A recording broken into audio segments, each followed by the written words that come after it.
प्रत्यास्थता का अभाव है वो आप लोगों को मैंने बता दिया है कि प्रत्यास्थता का सूती कपड़े के अंदर यानी कॉटन के अंतर्गत प्रत्यास्थता का अभाव है वो देखा जाता है। दूसरी इसके आगे की विशेषता है मजबूती व दृढ़ता। तो कपास का रेशा है वो सबसे अधिक मजबूत और दृढ़ बताया गया है।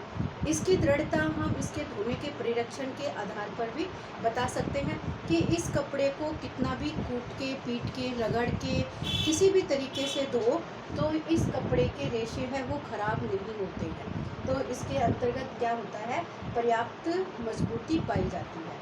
गीली अवस्था में इसकी मजबूती है वो 30% तक और भी अधिक बढ़ जाती है।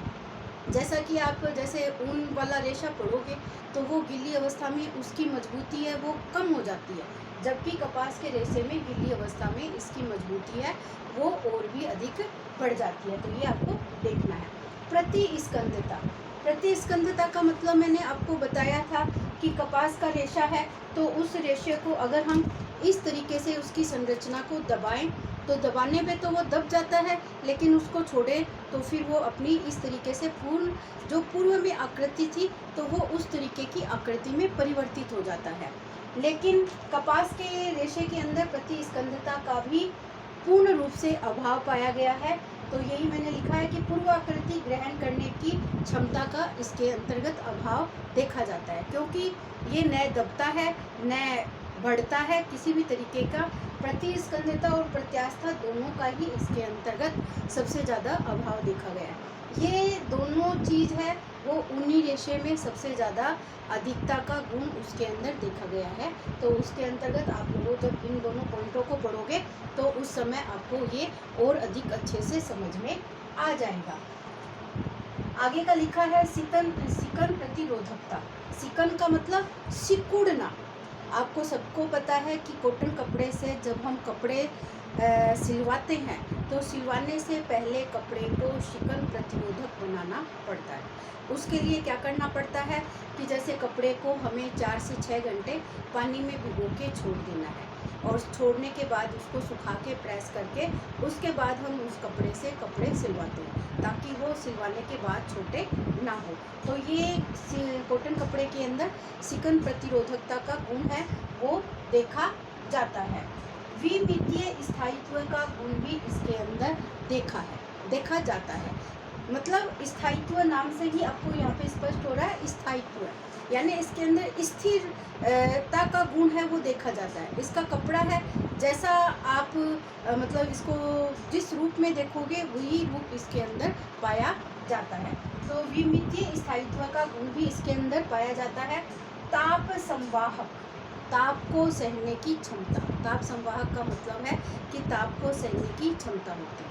ये गुण धोने में आप कॉटन कपड़े को देख सकते हो कि कॉटन कपड़े को हम पानी के अंदर उबाल के सर्फ साबुन के अंदर हम उबाल के कूट के अच्छे से धो सकते हैं। तो ये ताप को सहन करने की क्षमता रखने वाला रेशा बताया गया है। तो ये भी कॉटन कपड़े में सर्वाधिक सबसे ज़्यादा पाया जाता है। एक है विद्युत संवाहक। विद्युत का संवाहक होता है, जैसे आप इसके ऊपर प्रेस करते हो तो कितनी भी गर्म प्रेस से करो इसके रेशे को किसी भी प्रकार की कोई हानि होने की संभावना नहीं देखी जाती है। तो ताप का भी संवाहक होता है और विद्युत का भी ये संवाहक माना जाता है।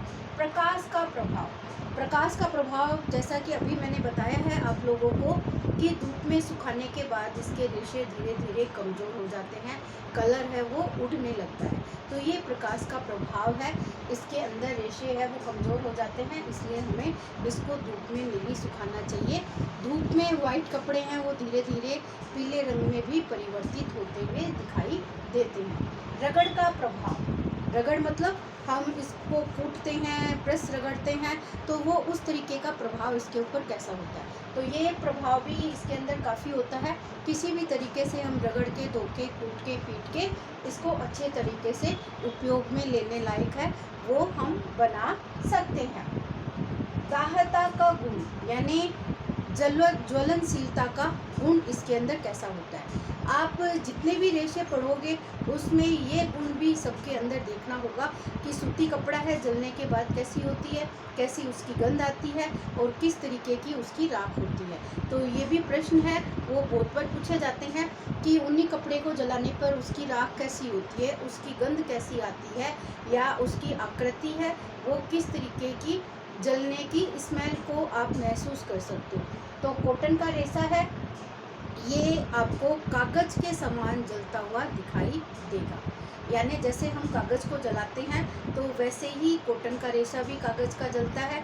जलने के बाद इसमें पीले रंग की लो आती है, ये भी आपको बताना पड़ता है। ये भी प्रश्न आते हैं कि जलने के बाद इसकी लो कैसे होती है, लाल होती है, पीली होती है, ऑरेंज होती है, तो किस तरीके की इसकी लो देखी जाती है। इसकी राख कैसी होती है, इसकी राख है सूती कपड़े की राख है वो भुरभुरी और एकदम ऊसर के समान मानी गई है। तो भुरभुरी मतलब गेंद जैसी नहीं बनती है, जैसे आप प्लास्टिक रबड़ को जलाते हो, जैसे रेशम को जलाओगे, ऊन के जलाओगे ना, तो वो गेंद जैसी आपको प्लास्टिक की कड़ी बिंदी सी है वो दिखाई देती है। ये सारे मैंने एक्सपेरिमेंट अपनी कक्षाओं के अंतर्गत करके बच्चों को दिखा रखे हैं। तो उसी तरीके से आप भी इसको अगर अपने फैक्ट मजबूत बनाना चाहते हो तो आप प्रैक्टिकल करके इसको आजमा के देख भी सकते हो। तो रगड़ का भी प्रभाव इस पे होता है। दाहता का गुण है वो किस तरीके का होता है, इसके अंदर स्वच्छता व धुलाई का गुण है वो अच्छा माना गया है।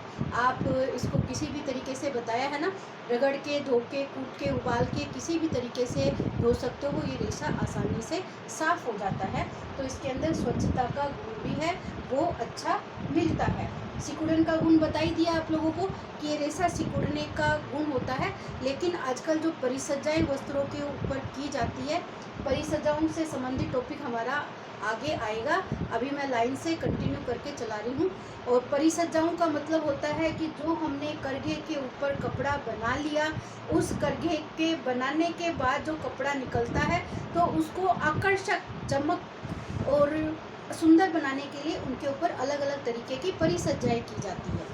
तो कॉटन का कपड़े में भी ये सिकुड़ने का गुण होता है, तो इसके संबंधित आजकल परिसज्जाएं की जाती है ताकि कॉटन का कपड़ा है वो आगे सिकुड़े नहीं। तो ये सिकुड़ने का गुण होता है इसमें, लेकिन परिसज्जाओं के माध्यम से इसको ख़त्म किया जा सकता है। अवशोषण का गुण भी होता है। आप जैसे सबको पता है गर्मी का मौसम चल रहा है, पसीना शरीर के अंदर सबसे ज़्यादा गर्मी के मौसम में देखा जाता है। तो गर्मी में कॉटन कपड़ा ही सबसे बेस्ट माना जाता है, क्योंकि ये पसीने को सोखने की क्षमता इसके अंतर्गत है वो सर्वाधिक देखी जाती है। इससे शरीर में ठंडक महसूस होती है। और जैसे अगर रेशम पहन लो तो रेशम से कपड़ा क्या होगा, सोखने की क्षमता उसके अंदर होती नहीं है और शरीर पर चिपचिपा महसूस होता है, तो वो उससे गर्मी का एहसास है वो ज़्यादा हमें महसूस होता है। तो कॉटन के कपड़े में ये भी गुण है वो सर्वाधिक देखा जाता है अवशोषण का। इसके साथ साथ फफूंद का प्रभाव भी इसके अंदर देखा जाता है। कॉटन के कपड़े के अंदर फफूंद लगने का डर है वो सर्वाधिक होता है, क्योंकि जैसे कॉटन के कपड़ों पे हम ब्लीचिंग करते हैं, जैसे अरारोट और कलफ रिवाइव ये सब हम दे देते हैं। देने के बाद इनके ऊपर प्रेस करते हैं तो ये कपड़े जब हम क्रीज बनाकर अगर इसमें थोड़ी सी भी सीलन का गुण अगर रह जाता है, थोड़ी सी भी नमी अगर इसके अंदर रह जाती है तो इनके अंदर फफूंद लगने की संभावना है वो पूरी तरीके से बन जाती है। इसलिए इनको खुला एकदम सूखा करके ही, प्रेस करके ही कपड़ों के संग्रहण का कार्य करने में महत्वपूर्ण भूमिका निभानी चाहिए। तो ये हमारी सारी की सारी क्या हुई है, भौतिक विशेषताओं के ऊपर हमने चर्चा की है।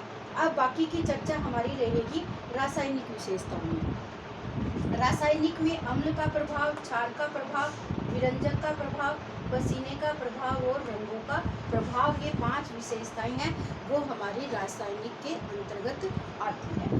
पहली विशेषता अम्ल का प्रभाव। जो हमारे सॉफ्ट तनु अम्ल होते हैं उससे ये कम प्रभावित माने जाते हैं। क्षार का प्रभाव है, तीव्र क्षार का प्रयोग से ये रेशे हैं नष्ट होने की संभावना बनी रहती है। साथ में विरंजक का प्रयोग, विरंजक का मतलब होता है कपड़े के अंदर सफ़ेदी लाने का गुण। जो हम कपड़े की धुलाई से संबंधित जितनी भी प्रोसेस करते हैं वो सब हमारी क्या होती है, कपड़ों में रंग चमक बनाए रखने के लिए विरंजकों का प्रयोग किया जाता है। तो ये इसके ऊपर हम जब विरंजकों का प्रयोग करते हैं तो वो एक लंबे समय के बाद कपड़ों में पीलेपन का गुण है वो उसके अंदर दिखाई देने लग जाता है। पसीने का प्रभाव, पसीना सोखने की क्षमता इस कपड़े के अंदर ज़्यादा होती है कॉटन कपड़े में, और लगातार ये पसीने सोखने का जब कार्य करता है तो उससे इनके रेशे हैं वो पीले पड़ जाते हैं, कमज़ोर हो जाते हैं और कपड़े हैं वो धीरे धीरे गलकर नष्ट होने की कगार में पहुंच जाते हैं। तो ये इसकी रासायनिक विशेषताओं का प्रभाव देखा जाता है। रंगों का प्रभाव, सूती कपड़े के ऊपर जब हम रंगों को चढ़ाते हैं तो इनके ऊपर कम रंगों अच्छे चढ़ते हैं। जैसे ऊनी और रेशमी कपड़े हैं उनके ऊपर रंगों का प्रभाव है अच्छा होता है। उस पर आप अम्लीय रंगों का प्रयोग करो चाहे क्षारीय रंगों का प्रयोग करो तो उन दोनों ही प्रकार के रेशे जैसे रेशमी और ऊनी के ऊपर अच्छे ग्रहण करने की क्षमता होती है, लेकिन सूती के अंदर है वो कपड़ों के प्रति रंगों का प्रभाव है वो कम देखा जाता है। इसीलिए कॉटन कपड़े हैं वो धूप में सुखाने से भी हमारे हल्के होते जाते हैं और धोने के बाद उनमें कपड़ों में रंग निकलने की संभावना भी बनी रहती है। तो इस तरीके से आज हमारी जो पूरी वनस्पतिक रेशों से संबंधित जो चर्चा हमने की है तो आज ये कंप्लीट होती है। इन पॉइंटों के ऊपर आप विशेष रूप से ध्यान देने की आप लोगों को आवश्यकता होगी, क्योंकि यही पॉइंट है हम हर प्रकार के रेशों के अंदर बार बार रिपीट करेंगे, बार बार देखेंगे कि ये किस में ज़्यादा होते हैं किस में कम होते हैं और इनमें ये आपके जो इनका प्रतिशत मात्रा है ये कम और ज़्यादा हर रेशों के अंदर देखी जाती है। इसलिए कन्फ्यूजन की संभावना है वो ज़्यादा इसके अंदर बनी रहती है। तो आप लोगों को विशेष रूप से इसके ऊपर ध्यान देने की आवश्यकता है। अगर वीडियो पसंद आए तो लाइक और सब्सक्राइब चैनल को करना मत भूलना और ज़्यादा से ज़्यादा शेयर करने की इसको कोशिश करना। Thank you.